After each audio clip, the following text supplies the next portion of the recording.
Hello everyone, welcome back to the Robert series. Next chapter 28 about the syphilis.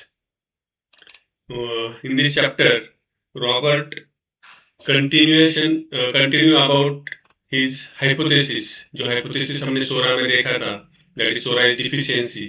वैसे syphilis के बारे में भी उन्होंने एक hypothesis लिखा है. तो देखते हैं क्या लिखा है syphilis के बारे में. Syphilis and radioactive analogy. So psora deficiency diseases link to the lighter constructive elements. जैसे हमने देखा कि जो एटॉमिक वेट 53 के नीचे वाले जो एलिमेंट्स है उसके साथ सोरा को कंपेयर किया है कि वो एंटी सोरिक रेमेडीज है और वो बॉडी के कंस्ट्रक्शन के लिए काम में आती है. वो जो एलिमेंट्स है, वो जो मिनरल्स है, वो बॉडी के कंस्ट्रक्शन में उसका रोल है. तो उसका अगर डिफिशियंसी हुआ तो सोरिक सिम्टम्स दिखते. ये एनालॉजी हमने सोरा के बारे में पढ़ा था. वही एनालॉजी यहाँ पे यूज करते हैं रॉबर्ट सिफिलिस के बारे में. उनका कहना है कि syphilis is equal to destruction and compare to the radioactive elements in the upper register of the atomic weight.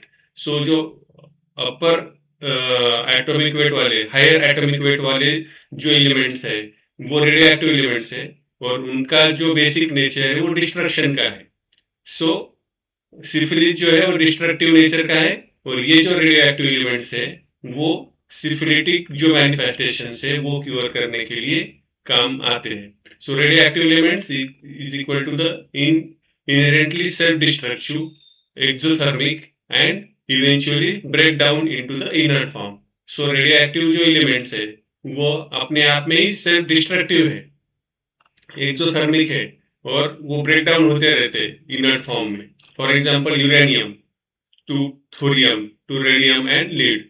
सो ये रेडियो एक्टिव एलिमेंट्स इस तरह ब्रेक डाउन होते रहते, सेल्फ डिस्ट्रक्शन करते रहते. सो सिफिलिस का जो कंपैरिजन रेडियो एक्टिव एलिमेंट्स के साथ रॉबर्ट ने किया है, like radio activity syphilis cannot rest, it continuously destroy the tissue. जैसे रेडियो एक्टिव एलिमेंट्स खुद को डिस्ट्रक्ट करते रहते हैं वैसे ही सिफिलिस है वो टिश्यूज को डिस्ट्रक्ट करते रहता है. इसलिए वो एनालॉजी यहाँ पे रॉबर्ट सर ने यूज किया है. So Robert tries to explain the syphilitic stigma और syphilitic miasm using the analogy of radioactive element, atomic disintegration and destructive energies. जैसे रेडियोएक्टिव एलिमेंट डिस्ट्रक्ट करते रहते हैं खुद को, वैसे सिफिलिस टिश्यूज को डिस्ट्रक्ट करते रहता है. So this is the basic analogy of the syphilis by the Robert. Psora versus syphilis दोनों में क्या डिफरेंसेस है जो रॉबर्ट सर बोलते हैं. रॉबर्ट से psora resembles deficiency diseases, lack of assimilation, lower vitality, functional imbalance which is associated with the lighter element. जो lighter element है, जो बॉडी कंस्ट्रक्टिव एलिमेंट है, वो ये सारे उनके डिफिशियंसी की वजह से ये सारे सोरिक सिम्टम्स रिसेंबल करते हैं. So it is resembled to the lighter element, constructive element and the lower atomic weight. For example, sulfur, calcium, magnesium, natrium और carbon compounds. और syphilis के बारे में क्या लिखा है? Syphilis is viewed as the destructive miasm, degenerative miasm, ulcerative, self-destroying, and it is associated with the radioactive elements, जो कि heavy metal से higher atomic weight वाले elements है. For example, mercury, aurum, plumbum, uranium, radium, platinum. So यहाँ पे comparison किया है कि सोरा में कौन से एलिमेंट के साथ कंपैरिजन किया है और सिफिलिस में कौन से एलिमेंट के साथ कंपैरिजन किया है. सो रेडियोएक्टिव एनालॉजी फिर से देखते हैं. Robert uses early atomic physics to explain the syphilis. उन्होंने क्या किया यहाँ पे, उस टाइम के जो एटॉमिक फिजिक्स का स्टडी करने वाले लोग हैं उनके बारे में यहाँ पे उनके कोट्स यहाँ पे दिए. मिलीकैन है, मैकमिलन है, थॉर्नटन है और लॉरेंस है. सो इन साइंटिस्ट लोगों ने क्या लिख के रखा है, this scientist describe the radioactive substances as self destructive, continuously disintegrating, energy releasing and damaging the surrounding structures.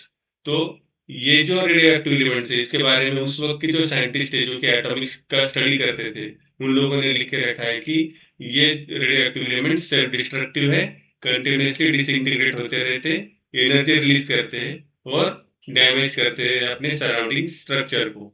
So Robert यहाँ पे क्या लिखते हैं, this resembles the syphilitic process, और रॉबर्ट ये प्रोसेस जो है उसको रिसेम्बल करते हैं, उसको कंपेयर करते हैं सिफिलिटिक प्रोसेस के साथ। सो रॉबर्ट्स मेन कंपैरिजन क्या है, radio active element decay continuously, destroy themselves, alter nearby substances and break down the structure. Same like the syphilis. Syphilis क्या करता है, destroy the tissues, destroy the bones, destroy vitality, attack unborn child and causes degeneration.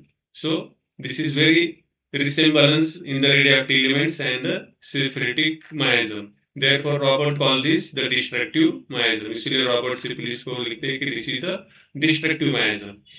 So mercury है the great एंटीसिफिलिटिक, जैसे कि sulphur को हमने great antipsoric remedies के बारे में पढ़ा, वैसे मर्क्यूरी को यहाँ पे रॉबर्ट लिखते हैं कि it is a typically antisyphilitic remedy, it is a great antisyphilitic remedy because mercury क्या प्रोड्यूस करती है, ulceration, destruction, bone pains, glandular diseases, night aggravation and tissue breakdown, जो कि क्लासिकल सिफिलिटिक फीचर्स है, और ये सारे फीचर्स मर्क्यूरी ड्रग के साथ मैच करते हैं, इसीलिए mercury is the great antisyphilitic remedy.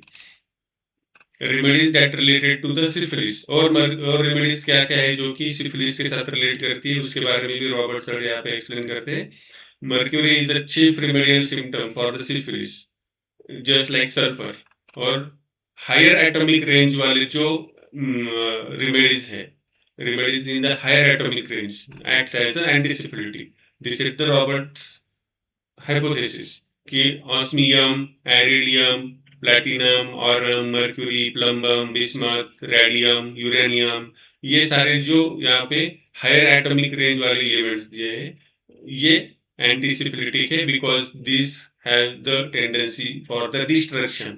These remedies reflect the destructiveness, degenerative process. So these are all the antisyphilitic remedies. Important atomic theory used by the Robert. फिर से एक बार दोहराते हैं कि एटॉमिक थ्योरी कैसे रॉबर्ट ने यूज की है. सो लाइट एलिमेंट जो है जिनका लोअर एटॉमिक वेट है वो stable constructive life supporting elements है जो कि बॉडी को कंस्ट्रक्ट करती है. हेवी जो रेडियो एक्टिव एलिमेंट्स है जिनका हायर एटॉमिक वेट है वो अनस्टेबल है और डिस्ट्रक्टिव है, डिसइंटीग्रेटिंग है. So he connects this with the homoeopathic remedy action and the माइasmatic टेंडेंसी. तो ये जो एटॉमिक थ्योरी है उसको वो कनेक्ट कर रहे हैं होम्योपैथी के साथ. वो क्या कहते हैं कि होम्योपैथिक रेमेडीज का एक्शन जो है वो सिफिलिटिक एक्शन या माइasmatic टेंडेंसीज का जो एक्शन है वो हायर एटॉमिक वेट वाले जो रेमेडीज है वो एज ए एंटीसिफिलिटिक काम करती है, और जो कंस्ट्रक्टिव रेमेडीज है वो एंटीसोरिक रेमेडीज के रूप में काम करती है. Potentisation and energy. पोटेंटाइजेशन के बारे में यहाँ पे रॉबर्ट लिखते हैं. So this even ordinary substances become powerful after potentization. Robert का क्या कहना है कि अगर सब्सटेंस ऑर्डिनरी भी रहा लेकिन अगर उसको प्रॉपरली पोटेंटाइज किया जाए तो उसमें वो पावर है कि वो बड़े से बड़े डिसीज को क्योर कर सकती है. For example ordinary salt that is नाइट्रमोर में अपीयर इनर्ट, तो अगर वो इनर्ट स्टेट में होता है जब तक हम उसको पोटेंटाइज नहीं करते, but after suction potentization its hidden energy release. तो जो हिडन एनर्जी है वो रिलीज होती है आफ्टर द पोटेंटाइजेशन. सो यही लिखा है यहाँ पे, potentization and the energy release. So he compares this to the releasing atomic energy कि ये जो सारे एलिमेंट्स है अगर ऑर्डिनरी भी दिखते हैं लेकिन उनमें अगर पोटेंटाइज करें हम उनको तो उनमें एक एटॉमिक एनर्जी है जो कि रिलीज होती है after the potentization. So homeopathic जो कॉन्सेप्ट है इंपॉर्टेंट वो क्या है, potentization changes the substance into the dynamic energy. जो इनर्ट सब्सटेंस है उसको अगर हम पोटेंटाइज करेंगे तो वो एक डायनेमिक एनर्जी के रूप में काम करता है और हम उसको स्मॉल डोसेस में as a homoeopathic remedy use कर सकते हैं. So potentize remedy acts dynamically on the vital force. This is his explanation of the infinite cement action, dynamic medicine and energy released through the succussion. तो main idea क्या है यहाँ पे, potentisation से जो इनर्ट सब्सटेंस है उसको हम डायनेमिक एनर्जी जो है उसका वो पोटेंटाइजेशन से ऊपर ला सकते हैं और उसको यूज कर सकते हैं as a remedy. So this was a very small chapter. इसमें सिर्फ कंपेयर किया है, उनका जो हाइपोथेसिस है वो आगे लेके गए कि कैसे कंपेयर किया है रेडियो एक्टिव एलिमेंट्स के साथ सिफिलिस को। Thank you.